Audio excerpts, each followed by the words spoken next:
side because I'm going to do some layering with the parts, with the elements. So I used the one on the left, even though I'm going to cut out parts of it and layer them onto the one on the right.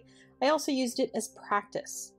I often tell everybody, if you paint something or color something more than once, you'll learn something from it. And I'm using the learnings from the one on the left to apply to the one on the right.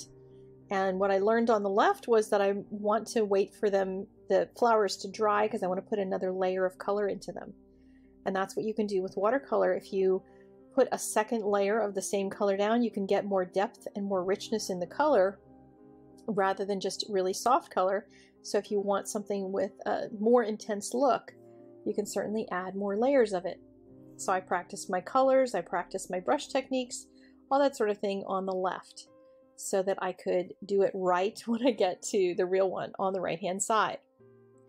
So I am going to continue painting. I'm using Daniel Smith watercolors for this, and I'm using a number 8 silver brush, silver round brush, and the paper I'm using is Arches Cold Press.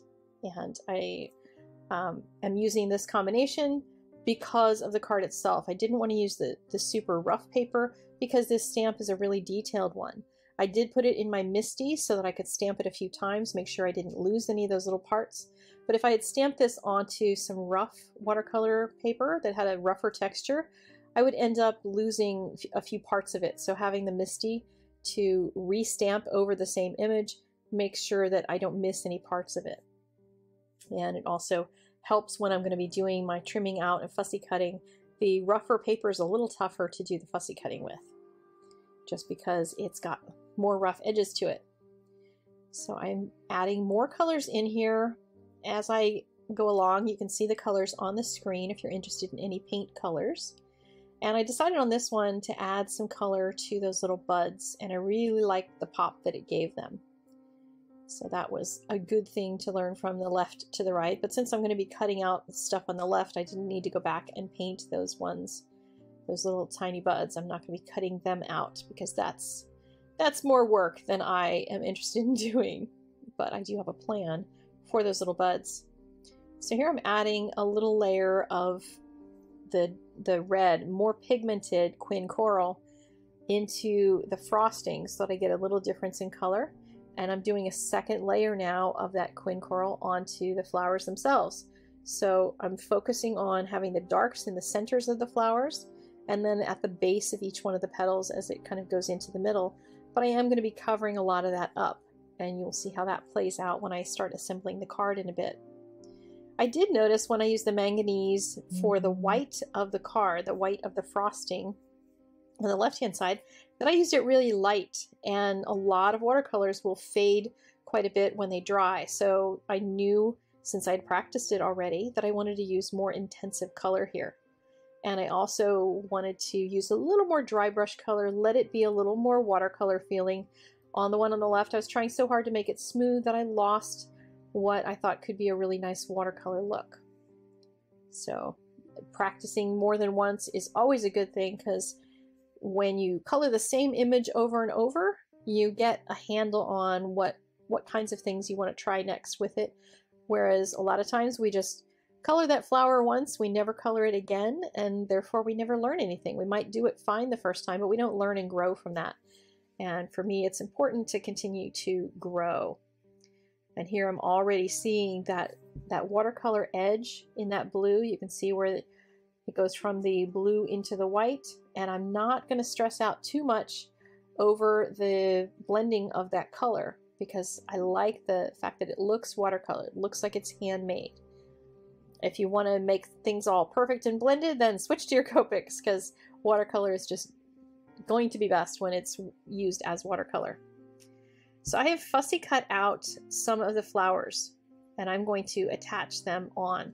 I've already got the 2 buds and 2 leaves attached up on this left-hand side, and then I cut a second one. I did a quick watercoloring of 1 more flower to put up on the top. So now I have 2 layers of dimensional flowers. And here on the bottom side, I've got the 2 flowers, and you can even do just some petals. You don't even have to do all the petals of a particular flower just to give it that ongoing dimension. And I'm using some extreme power tabs underneath of these. They're thinner than some of the other dimensional adhesives you might find, and they're also super sticky. They work really well with watercolor paper. Watercolor paper has a little more texture than your normal papers, and sometimes a little extra adhesive makes a big difference. So you can see I've got a second one again of this small flower, and I'm looking for the ones in the front to pull to the very, very front. So those are the ones that I'm really giving extra dimension to.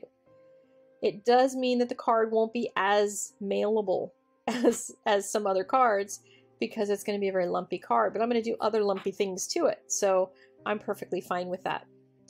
I decided to add some pearlescent shimmer across the top. Pearlescent shimmer is a non-colored, non-pigmented paint, but it's got glitter in it, so it's almost like using a Wink of Stella, but I like the fact that it's right there with all my watercolors. I don't have to go find that Wink of Stella pen, but it's a great option for adding to your watercoloring. You could also mix it in with your paints on your palette, and then the pearlescent shimmer just works its way right in with the colors you're already painting. I find a lot of times I like to just put a little bit over top. You can't see very much here, just like you can't see much with Wink of Stella, but I'll show you at the end and turn it so that you'll be able to see a little bit of how that looks. I also decided to add a little more shine to it, and glossy accents is one of my favorite ways of doing that. I chose to add it to the frosting in the centers, just that pink frosting that goes across, as well as those little tiny buds. So it's going to add a little emphasis and shine to them without taking a whole lot away from those other big, beautiful flowers. And now you can see some of that shimmer, I hope, on the card. So you can see what that, both the dimension and the glossy accents and the pearlescent shimmer paint does to the image, and makes it all look really special. So now I'm going to add some dimension to the back of that panel and place it onto my card. And I'm using a card base that's going to match with some of that phthalo blue that I had painted with. And so that's going to tie those things together. I'll use a pink piece of ribbon and tie a bow on the top. And I'm going to push the bow over to the right-hand side because the flowers are on the left-hand side. So I'm going to use a little bit of that empty space to tie the ribbon. I don't have really great ribbon tying tips for you, unfortunately. I'm a terrible ribbon tyer, even though I was once a ribbonista for May Arts, and this is a May Arts ribbon. I don't remember what kind it is, but I am terrible at tying ribbons. It takes me a long time, and I do end up doing a lot of fussing and fluffing. So if you are looking to me for tips on that, it takes me a long while. So I'm just going to tie a quick ribbon here, and I will spare you the joy of all the fussing and tweaking around that I had to do to get it to look pretty. So yes, I did finally get it to look pretty. I put some adhesive underneath of it to hold it in place. Now on the bottom here, I wanted to have my panel, my Happily Ever After panel from the stamp set, but I wanted a little more color down there. So I quickly did a little swipe of that same pink color, that quinacridone coral, and popped the panel with the sentiment on it, put a little bit of the manganese blue on either side, and then I dried my brush really nicely so I could really get a soft blend in from the outside edges, just add a little more emphasis to that. I wanted to show you a couple angles of the finished card so you could see the impact of all of that dimension that has been added in all the shimmer, because that's what's going to make it really impactful on wedding day.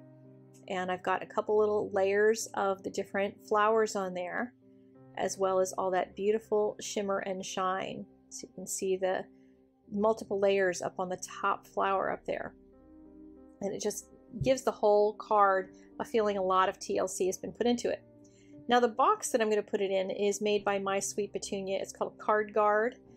And you take the cardboard itself, they come in 6 packs, so you get 6 of these, and I'm just going to go around and fold them on all of the score lines all over it, and it goes together really simply, much more simply than I was expecting, because when I saw cardboard I thought, oh no, do I have to do slot A and slot B, etc. And so then the flap just tucks inside there. Perfect little box for a card. So next I decided I was going to decorate the box itself, because then I could tie a ribbon around it and deliver it on wedding day, and it would be looking like a gift, even though it's just a card inside with a gift card inside of that. So I'm using Distress inks. This is some picked raspberry because I wanted pink since I already had pink on the card. And I'm just applying it all over everything. And then I'm doing a variety of just spritzing, so putting some water on it and then dabbing some off to just get some interesting, almost watercolor, but not quite watercolor texture to it. So it will have a feel to match what was on the inside on the card itself. And then dabbing it off. It's not watercolor paper, of course. It's the surface of the cardboard, so it's not going to be perfect for watercolor. But then what I